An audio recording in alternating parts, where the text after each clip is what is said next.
오늘은 엄청난 돈을 쓰는 김정은의 사치생활 이야기입니다. 2011년 김정일의 뒤를 이어 북한의 세 번째 독재자가 된 김정은은 시작부터 숙청으로 입지를 다지며 인민들을 공포로 몰아넣었습니다. 나름 고위층이라는 당원들도 침묵을 지킬 정도로 말이죠. 잔혹함이야 독재자들의 옵션이라고 쳐도 정말 악질이라고 생각되는 것은 사치입니다. 인민들은 제대로 된 밥도 못 먹고 있지만 김정은의 사치는 멈출 기미가 보이지 않죠. 도대체 어디에 돈을 쓰고 다니는 것인지 본격적인 이야기 시작해볼까요? 김정은은 권력을 물려받고 숙청 작업을 끝낸 이후 사치를 부리기 시작했습니다. 2012년 한 해 동안 김정은이 사치품을 사는 데 쓴 돈만 우리 돈으로 약 6,886억에 달하죠. 이 돈은 김정일이 사치품에 쓰던 돈의 2배에 해당하고 북한 인민들이 끼니를 해결하기 위해 필요한 돈보다 무려 4배나 많은 액수입니다. 요트나 독일 차량 같은 이동수단부터 캐비어와 꼬냑 같은 식자재까지 구매한 물건의 종류도 다양합니다. 여기에 더해 평소 승마를 즐기겠다고 한 마리에 수억 원이나 하는 말을 무려 수십 마리나 가지고 있죠.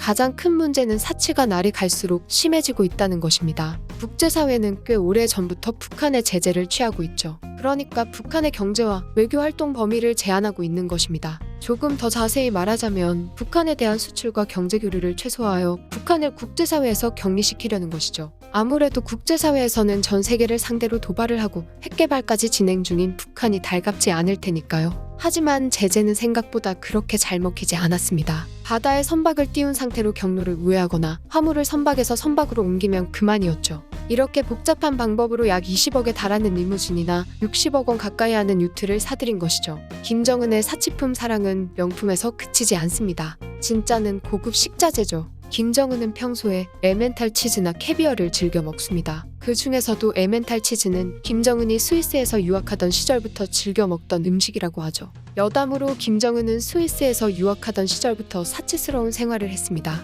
매일 치즈와 함께 와인을 먹었다고 하죠. 2014년에는 에멘탈 치즈를 자국에서 만들겠다고 나섰지만 맛을 내는 것은 실패했습니다. 어떻게 만드는지도 모르고 주먹구구식으로 만든 치즈에서 전통 에멘탈 치즈의 맛이 날 리가 없었죠. 하지만 김정은은 맛이 다르다며 애꿎은 요리사에게 화를 냈다고 합니다. 심지어 고집까지 부리며 요리사들을 프랑스로 유학 보내려 했지만 이것도 실패했습니다. 솔직히 프랑스 대학들이 북한 요리사들을 받아주는 것이 더 이상한 일이죠. 불법으로 사올 수 있는 것만 해도 감지덕지 해야겠네요. 김정은은 치즈만큼이나 주류 사랑도 대단한데 2012년 한 해 주류에 사용한 금액만 무려 3천만 달러 정도입니다. 2019년에는 네덜란드에서 행선지가 불분명한 보드카 9만 병이 발견된 적이 있었는데 조사 결과 이 보드카는 북한으로 밀수될 계획이었다고 하죠. 이는 당연히 대북제재 결의안에 위반되는 행위입니다. 이 사건을 통해서 김정은이 별의별 방법으로 사치품을 사들이고 있다는 사실이 다시 한번 세상에 알려지게 되었죠. 전 농구 선수였던 데니스 로드먼의 말을 통해서도 김정은이 얼마나 사치스러운 생활을 하는지 알 수 있습니다. 로드먼이 북한에 처음 방문했을 당시 김정은은 로드먼을 반기겠다고 엄청난 돈을 부어서 일명 환락의 밤을 만들었죠. 기껏 해봐야 사인회 정도 할 것이라 생각했던 로드먼은 자신을 반기는 수많은 젊은 여성들과 술, 그리고 자신을 위해 마련된 별장에 놀랐다고 합니다. 로드먼은 이때 기억이 좋았던 것인지 이후에도 북한에 자주 방문했죠. 여담으로 김정은은 로드먼을 위한 비밀 파티에 북한의 명문 학교라 불리는 금성학원 여학생들을 일종의 도우미로 투입시켰습니다. 비밀 파티였던 만큼 안에서 어떤 일이 벌어졌는지는 알려지지 않았지만 파티가 끝난 뒤 울고 있는 여성들의 모습이 포착되었죠. 도대체 어떤 일이 벌어졌던 것일까요? 아무튼 김정은이 로드먼에게 선물한 별장도 그저 그런 별장이 아니라 모든 시설이 완벽하게 갖추어진 별장이라고 합니다. 자기가 돌봐야 하는 인민들에게는 전혀 관심이 없어 보이는데 미국의 농구 스타에게는 하룻밤 만에 엄청난 돈을 부은 것이죠. 이 별장을 짓는 데는 또 얼마가 들었을지 궁금하네요. 김정은이 부렸던 사치의 완성본은 아마 기쁨조일 것입니다.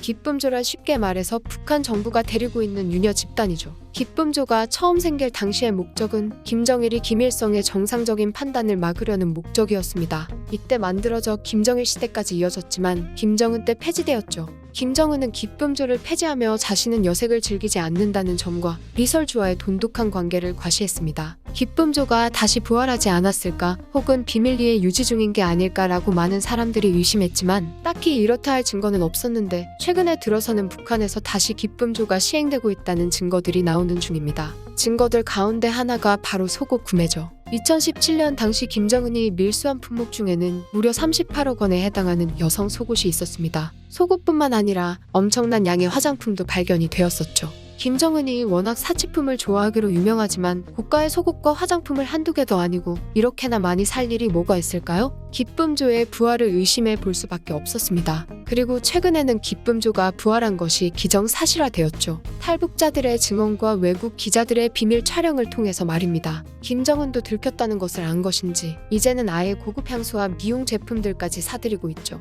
기쁨조에 대한 이야기는 이전 영상에서 자세하게 다루었으니 참고해 주시면 되겠습니다. 기쁨조에 이어 얼마 전에는 김일성과 김정일 동상을 세우겠다고 천문학적인 돈을 썼죠.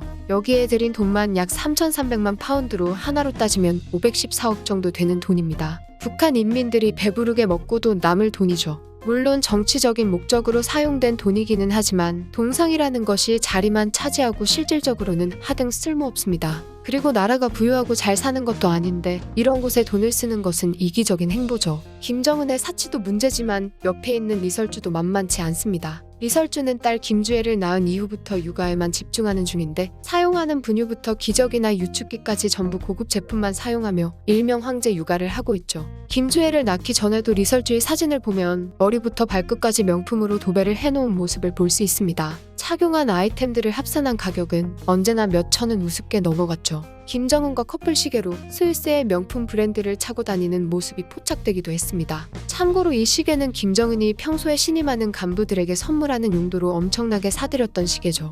자본주의를 혐오하는 공산주의 국가 지도자가 선물이랍시고 자본주의 국가의 시계를 하사한다니 상당히 모순적이네요. 여기서 의문점이 하나 생깁니다. 김정은이 쓰는 돈은 도대체 어디서 난 것일까요? GDP도 바닥을 친 지 오래인 북한에서 돈이 나올 구멍이라고는 없어 보이는데 말이죠. 사실 북한은 오래전부터 외화벌이로 검은 돈을 만들어 왔습니다. 외화벌이라고 해서 나쁜 느낌이 안 드는 것이지 사실상 불법 자금이죠. 외화벌이 사업 때문에 국제경제에서 북한의 이미지가 안 좋은 것도 있습니다. 사업은 마약 밀거래부터 위조 지폐, 은행 해킹이나 무기 밀매까지 다양하죠. 최근에는 외화벌이 사업도 마땅치 않아서 관광 산업과 카지노로 돈을 버는 중입니다. 무슨 지정 폭력 집단에서 할 만한 일들을 국가 단위로 하고 있네요. 지금 이 순간에도 북한 인민은 굶주림으로 죽어나가고 있습니다. 같은 시간 김정은은 사치품을 대거 사들이는 중이겠죠. 사치스럽고 쾌락에 찌든 삶을 오랫동안 이어온 김정은은 몇 년 전부터 온갖 질병을 앓고 있습니다. 성인병은 기본에 온갖 합병증도 가지고 있죠.